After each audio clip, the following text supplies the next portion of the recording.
Hi guys, நான் சத்யா சத்தி சேனல்லேருந்து பேசுகிறேன். இப்போ இன்றைக்கி லஞ்ச் பாக்ஸ் என்னென்னு பார்க்கலாம் வாங்க. வெண்டைக்காய் சாதமும் காலிஃப்ளவர் சில்லியும் தானே செய்ய போகிறேன். காலிஃப்ளவர் சில்லிக்கு நம்ம எல்லாம் ரெடி பண்ணிக்கலாம். எல்லாம் சுடு தண்ணி ஊற்றி நம்ம கழுவி வச்சுக்கிறோம். அடுத்து வந்து மசாலா வந்து போடுறோம் இல்லையா, நம்ம சில்லி பவுடர் எல்லாம் போடுறோம். அதில் வந்து 1 ஸ்பூன் தயிர், கோதுமை மாவு வந்து 1 ஸ்பூன் சேர்த்துக்கிட்டிங்க அப்படின்னா எண்ணெயிலேருந்து மசாலா பிரிஞ்சு வராதுங்க, அது காலிஃப்ளவர்லேயே ஒட்டிக்கும். அடுத்து வந்து நம்ம வெண்டைக்காய் சாதத்துக்கு ரெடி பண்ணிக்கலாம். வடை சட்டி எடுத்து வச்சு எண்ணெய் ஊற்றி, எண்ணெய் கொஞ்சம் சேர்த்து ஊற்றிக்கோங்க. கடுகு போட்டு பொரிஞ்சதுக்கப்புறம் வெங்காயம், பச்சை மிளகா, கருவேப்பிலை போட்டு வதக்கிக்கலாம். அதுக்கப்புறம் வெண்டைக்காயும் போட்டு வதக்கிக்கோங்க. நல்லா வெண்டைக்காய் வந்து எண்ணெய் பிரிஞ்சு வர அளவுக்கு வதக்கிக்கோங்க.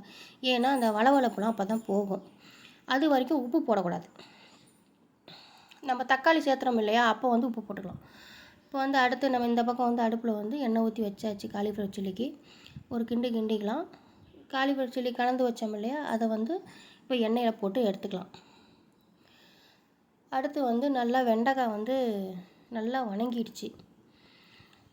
வணங்கின வெண்டைக்காயில் வந்து நம்ம இப்போ என்ன பண்ணலான்னா, தக்காளியும் போட்டு ஒரு கிண்டிட்டு உப்பும் சேர்த்திக்கலாம்.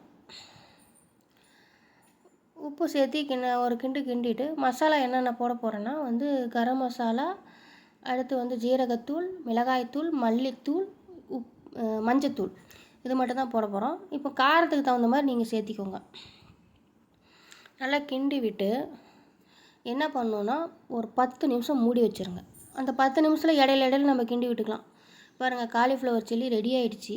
காலிஃப்ளவர் பார்த்திங்களா, மசாலா அப்படியே இருக்குது, எண்ணெயில் கொஞ்சம் கூட மசாலா இல்லை. இதை ட்ரை பண்ணி பாருங்கள், நல்லாயிருக்கும். இப்போ வந்து ஒரு 5 நிமிஷம் எடுத்தாச்சு. நம்ம வெண்டைக்காயை கிண்டி விடலாம். அடுத்து வந்து மூடி வச்சிடலாம். அதுக்கப்புறம் ஒரு 5 நிமிஷம் கழித்து நம்ம கிண்டி விட்டோம்னா வெண்டைக்காய் ரெடி ஆகிடும். இப்போ சாதத்தோடு கலந்து சாப்பிடும்போது செம்ம டேஸ்ட்டாக இருக்குங்க. அதுக்கு சைடிஷாக காலிஃப்ளவர் சொல்லவா வேணும், நல்லாவே இருக்கும்.